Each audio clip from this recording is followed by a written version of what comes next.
Avant de pouvoir situer un point dans un repère cartésien, il faut savoir de quoi est constitué un repère cartésien.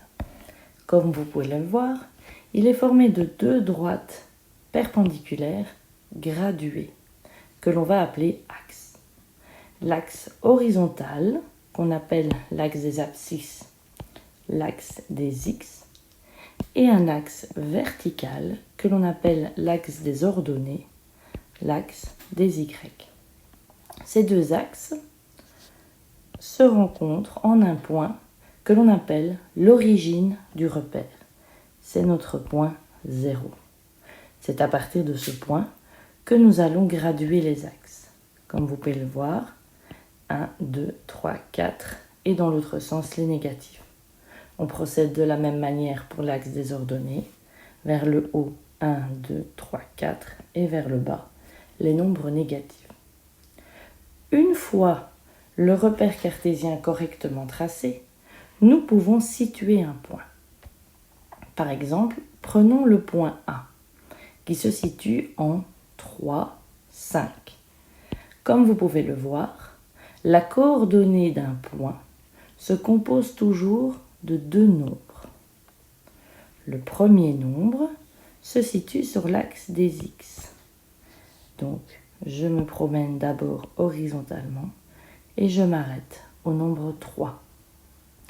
Le deuxième nombre correspond à l'axe des y. Une fois que je suis à 3, je sais que je dois monter de 5 pour trouver exactement où se situe le point A. Autre exemple, le point B se situe en -7, -1. Je démarre de l'origine de repère. Je me déplace d'abord horizontalement pour aller jusqu'au nombre -7. Et puis, puisque le deuxième nombre qui correspond aux ordonnées est négatif, -1, je descends de 1 et je trouve exactement où se situe le point B. Prenons un autre exemple. Si je place un point C, juste ici, je pars de l'origine de repère, je me déplace d'abord horizontalement jusqu'au point C et je constate qu'il se situe au nombre 5. Je complète donc la coordonnée en mettant 5, point virgule. Puisque je ne dois ni monter ni descendre pour trouver exactement le point C, je reste au niveau du 0. Je complète donc la coordonnée par le nombre 0. On remarquera donc que tous les points qui se situent sur l'axe des x ont une ordonnée qui vaut 0. Voyons ce qu'il se passe si je place un point D sur l'axe des y. Je démarre toujours de l'origine de repère et je remarque que je ne dois aller ni à gauche ni à droite. Je suis déjà au-dessus du point. Je suis donc au niveau 0. Point virgule.